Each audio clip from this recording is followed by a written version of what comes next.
नदीचं पाणी केलेलं आहे आणि परवा आळंदीमधून पंढरपूरच्या दिशेने वारी रवाना होणार आहे त्या आधीची ही सगळी परिस्थिती या ठिकाणी उद्भवली आहे। इंद्रायणी नदीला सध्या मोठा पूर आलेला आहे, त्यामुळे वारकऱ्यांनी आळंदी या परिसरामध्ये येणं देखील टाळावं असं आवाहन वारंवार केलं जातंय। प्रशासनाकडून मुख्यमंत्र्यांकडून देखील अशा पद्धतीचं आवाहन करण्यात आलं।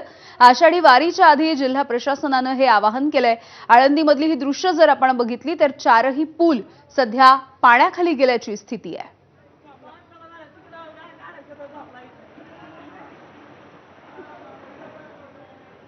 आळंदीमध्ये सध्या मुसळधार पाऊस सुरू आहे आणि त्यामुळे इंद्रायणी नदी दुथडी भरून वाहतीये। खरं तर माऊलींची पालखी परवा दिवशी 8 तारखेला प्रस्थान ठेवणार आहेत आणि त्यानिमित्ताने हजारो वारकरी संपूर्ण राज्यभरातून आळंदी संत ज्ञानेश्वर महाराजांच्या या नगरीमध्ये दाखल झालेले आहेत। सगळे वारकरी अर्थातच या इंद्रायणी नदीच्या काठी येतात, या इंद्रायणीमध्ये स्नान करतात आणि माऊलींच्या दर्शनासाठी आतमध्ये जात असतात। मात्र आता जर आपण बघितलं तर या पावसामुळे पलीकडे सुद्धा जाता येत नाही अशी परिस्थिती आहे। समोर जर आपण बघत असाल तर इथं एक फ्लायओव्हर आहे, पूल आहे, तो देखील संपूर्ण पाण्याखाली गेलेला आहे। असे जवळपास 4 पूल या नदीवर आहेत। जे सगळे वारकरी येतात ते पलीकडे माऊलींच्या मंदिरात दर्शनासाठी जात असतात। मात्र हे सगळे चारीचे चारी जे पूल आहेत ते पाण्याखाली गेलेले आहेत। पाऊस देखील या ठिकाणी सुरू आहे, वरच्या बाजूला देखील मुसळधार पाऊस सुरू आहे आणि त्यामुळे हळूहळू पाण्याचा प्रवाह देखील वाढत चाललेला आहे। आणि अर्थातच 8 तारखेला माऊलींची पालखी देखील आळंदीतून प्रस्थान ठेवणार आहेत, त्यासाठी हजारो वारकरी या ठिकाणी दाखल झालेत आणि त्यातच या दमदार पावसाने या ठिकाणी हजेरी लावली आहे। कॅमेरामॅन अमोल गावाळेसह मी विकी घई, एबीपी माझा, आळंदी। तर वारकऱ्यांनी आळंदीमध्ये जाऊ नये असं मुख्यमंत्र्यांनी आवाहन केलेलं आहे आणि आळंदीच्या ऐवजी वारकऱ्यांनी पुण्यामध्ये थांबावं, कारण सध्या इंद्रायणीला आलेला हा पूर आपण पाहतो आहोत आणि अगदी माऊलींच्या मंदिरापर्यंतची ही सगळी पाण्याची दृश्य आहेत। पालखी आम्ही आळंदीमधून पुण्यामध्ये आणू असं देखील मुख्यमंत्र्यांनी म्हटलंय, त्यामुळे लोकांनी वारकऱ्यांनी अनावश्यक असा प्रवास टाळावा असं आवाहन करण्यात येत आहे।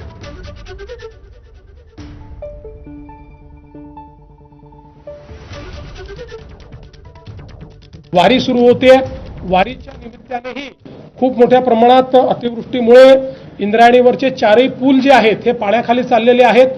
त्यामुळे वारकऱ्यांना ही विनंती आहे, आता वारी 10 तारखेला पुण्यात पोहोचते आळंदी आणि देहूवरनं, तर ती वारी तर आपण तिथे आणू, पण वारकऱ्यांनी आता तिथे न जाता पुण्यामध्येच आलं पाहिजे, कारण तिथे जाणं हे धोक्याचं आहे। त्यामुळे सगळ्या वारकऱ्यांना ही विनंती आहे की मोठ्या प्रमाणात देहू आणि आळंदीला जमा न होता त्यांनी जर पुण्यामध्ये ते आले तर अधिक सोयीचं होईल किंवा त्यातनं कुठलेही डिझास्टर होणार नाही। नाशिक जिल्ह्यातली एक महत्त्वाची बातमी आहे। नाशिक जिल्ह्यामधले सगळी पर्यटन स्थळं ही बंद ठेवण्यात येणार आहेत असे आदेशच काढलेले आहेत। दुगारवाडी धबधबा, हरिहरगड, पहिने पर्यटन स्थळं ही पुढचे आदेश येईपर्यंत पर्यटकांसाठी पूर्णपणे बंद राहतील। वन परिक्षेत्र अधिकारी शेखर देवकर यांनी हे आदेश जारी केले आहेत। नाशिकमध्ये उद्या असणाऱ्या हाय अलर्टच्या पार्श्वभूमीवरती हा निर्णय जाहीर करण्यात आलाय। प्रशासनाकडून आता नागरिकांना गरज असेल तरच घराबाहेर पडा असं आवाहन केलं जात आहे।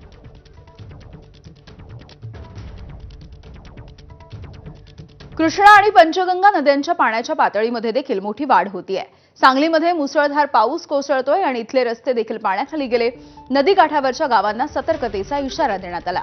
नरसिंहवाडीमधील दत्त मंदिर प्रशासन देखील अलर्ट मोडवर आलंय। कृष्णा आणि पंचगंगा या 2 नद्यांच्या संगमावरून दोन्ही नद्यांच्या पाणी पातळीचा आढावा घेतलाय आमचे प्रतिनिधी कुलदीप माने यांनी।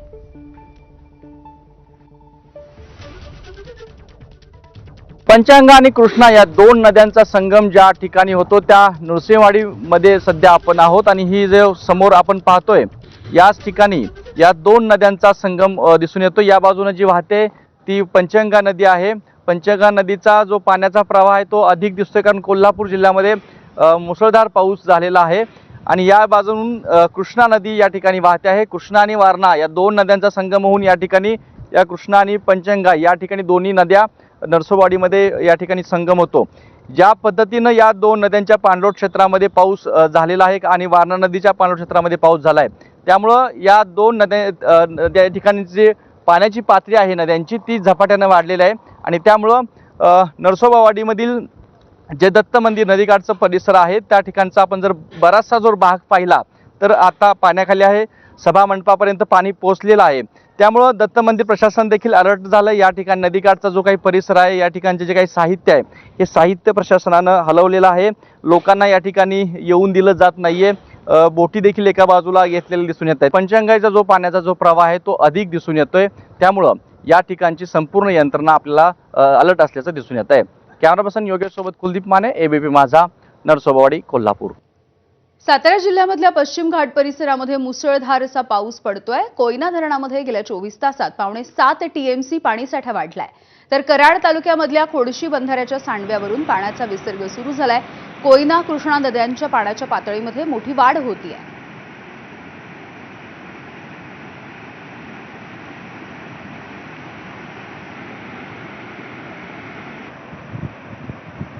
तिकडे विरारच्या बोळिंजे रोड परिसरामध्ये देखील पाणी साचलंय। पाणी साचल्यामुळे इथल्या रस्त्यांना सध्या नदीचं स्वरूप प्राप्त झालं। विरारच्या पश्चिम भागामधील हे रस्ते आहेत, जवळपास सगळेच रस्ते या परिसरात पाण्याखाली गेले। तळमजल्यावरची अर्धी घरं ही देखील पाण्याखाली गेल्याची स्थिती आहे।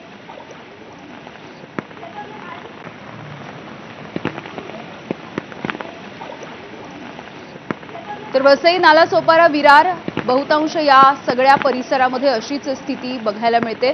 विरार पश्चिम भागातल्या बोळिंज इथली ही दृश्य आहेत। सोसायट्यांमध्ये पाणी झालेलं दिसतंय। अनेक ठिकाणी घरांमध्ये देखील तळमजल्यावरच्या घरांमध्ये पाणी शिरलंय, तर गाड्यांचं देखील मोठं नुकसान झालंय।